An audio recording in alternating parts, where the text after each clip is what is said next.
So, what we are talking about is the questions that an atheist cannot answer. And of course, these are very, very legitimate questions. So, you have atheists, you have people who call themselves humanists, you have some people who basically are anti godists. They seem emphatic about revolting against the said God. So, there are these questions, and I'll be listing the questions so we see whether these people can answer them, and then pose these questions to these atheists anytime you talk to them to see if they do have answers to them. The first question is, what is the purpose of your existence? And that's the question people have asked for so long. And you have these seminars where people discuss and say, what's the purpose of our existence? So as long as you're here and you do not know the purpose of your being here, it basically makes your existence lack any value. So we would like to see whether people can answer that question. Now, from a religious point of view, the answer is pretty simple to that question, and the answer is, quoting what I was speaking with a Jewish friend of mine some days ago, and he said, "I did not create man, but to worship me." Okay, so that's the answer to that from a religious point of view, that we are here to worship God, but we would like you to ask your atheist friends or people, atheist preachers, what's the purpose of their existence? The second question is, if we can get away with it, why should we not kill fellow men? And this is a basic question on morality. People think morality, humanists think morality, men can determine morality. But the question is, if not for said lay down principles that come from the religious perspective, when you look at things from an evolutionary point of view, why not kill the next man if you're not going to be caught to survive? To get some money, to get something. If you're not going to get caught, what's the reason why you will not do it if there's not an all-seeing body and an all-seeing person who you will report to? Now, I would like atheists to explain what brings about this morality. If you're not going to get caught for adultery or you're not going to get caught for something, why not do it? But from a religious point of view, the answer to that is quite simple, because you have this all-seeing, omnipotent, omnipresent being that you'll report to. The third question is, why should man conserve the environment? And this was a question I posed to a professor from New York State University, from New York University, actually, NYU, during her dissertation presentation. And I asked her, I say, why conserve the environment? Nature, there have been, meteorites or asteroids have struck the Earth.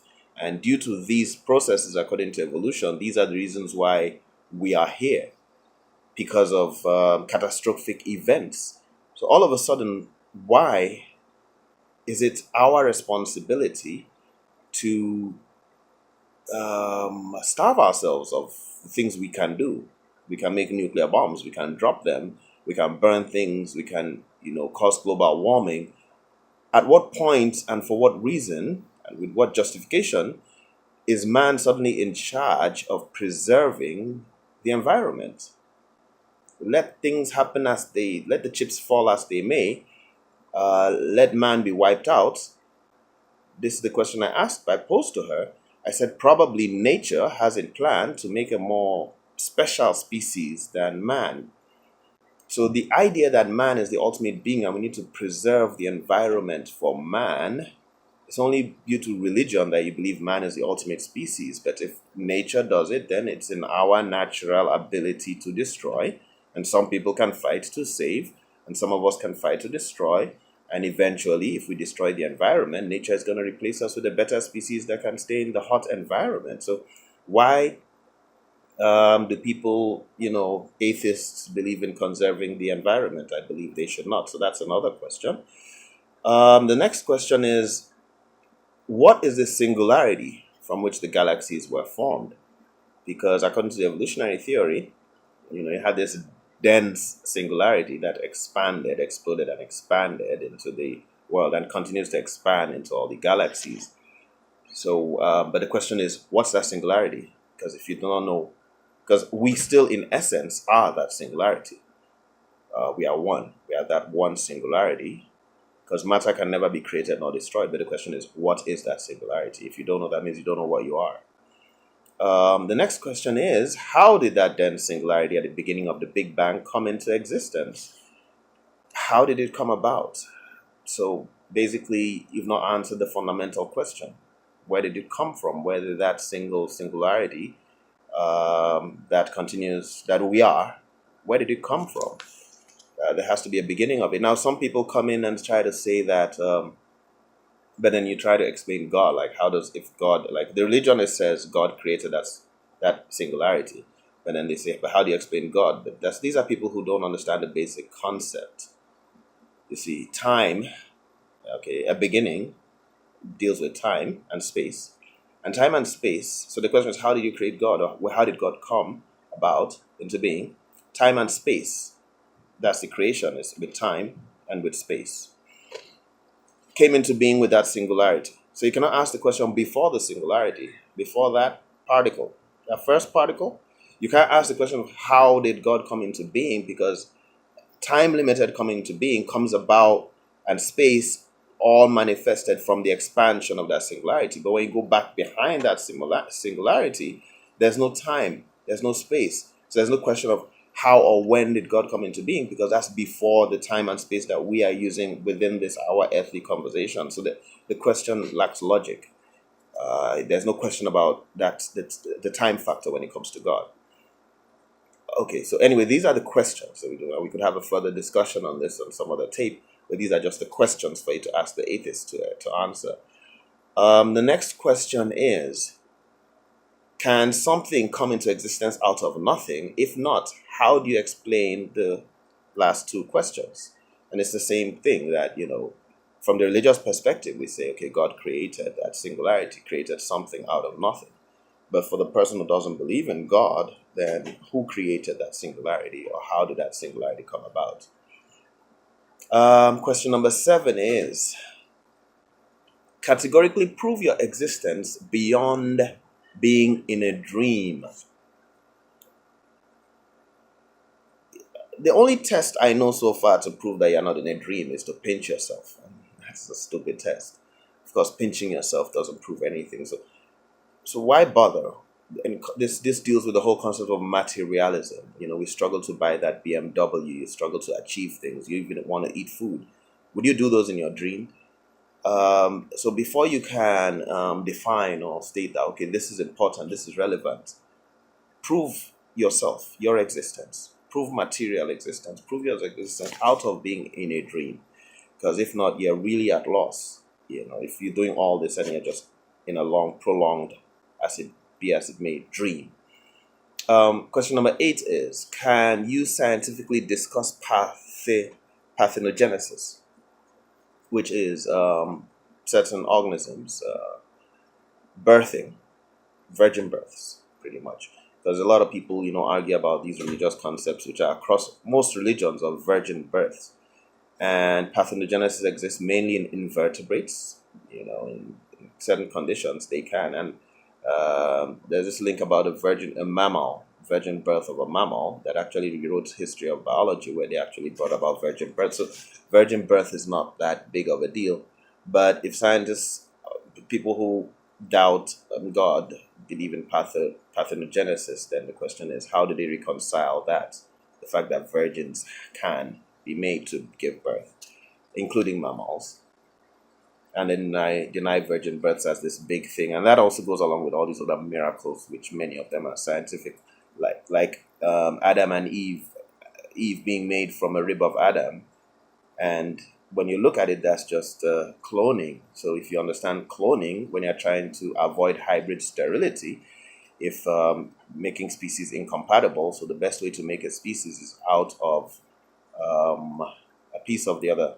So you have Adam and you take his rib, and that's you get stem cells in the rib, which actually just goes along with cloning.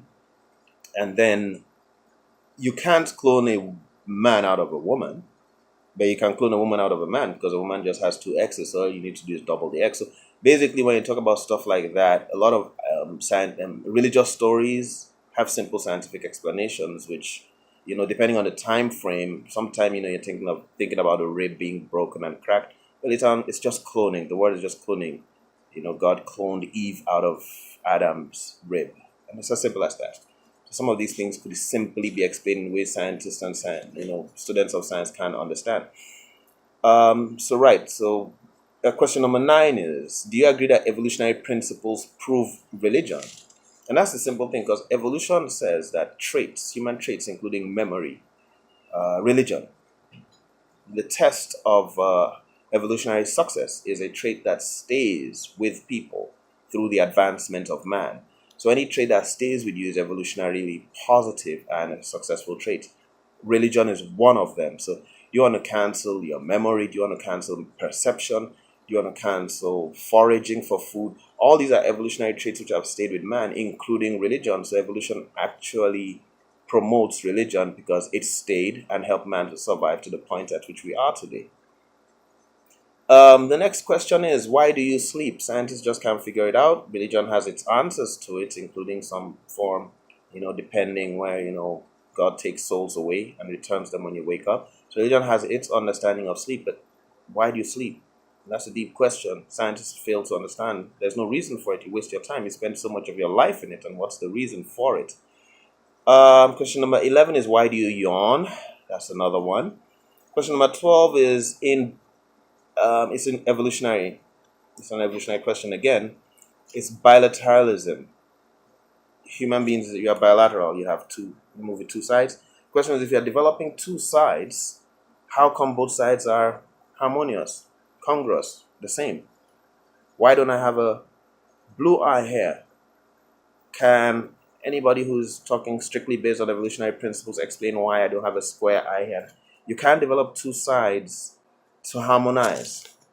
The bilateralism is something people just don't understand. So, except you have an intelligent designer making it happen, how come you have two, identical sides?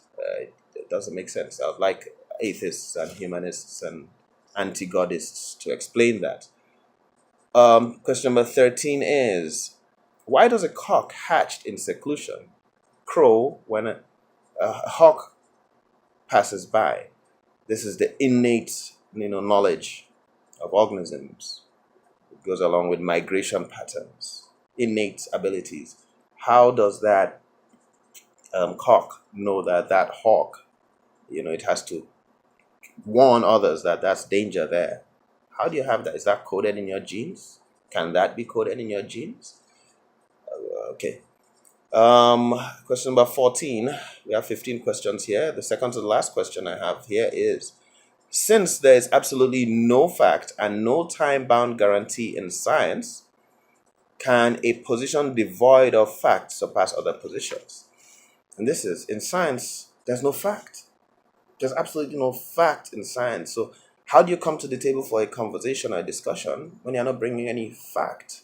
Can you use a position where there is no fact? You have theories, you have principles. And lots of times these principles or theories get thrown out. Now, how do you come to the table for a conversation without a single fact and use that to oppose something else?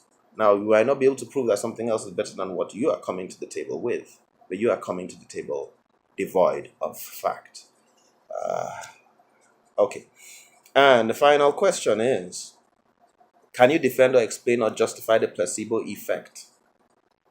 And when you're telling people to abandon religion, it's well known that the placebo effect is, you take a placebo and you do get healing. How do you explain that? Science cannot explain that. And you have great amount of healing in placebo effect. And this comes with spirituality and all the spiritual solutions where these things transcend scientific explanation. You just swallow chalk and you got healed of a condition. How come? Something out of the ordinary sense material existence. So as simple as it is, the placebo, how do you explain that? So these are questions I'd like you to pose to your atheist friends or prophets of anti-God prophets, and bring the answers and let's have a conversation about it. Thanks. Cheers. This is Dr. Peregrine O'Brien.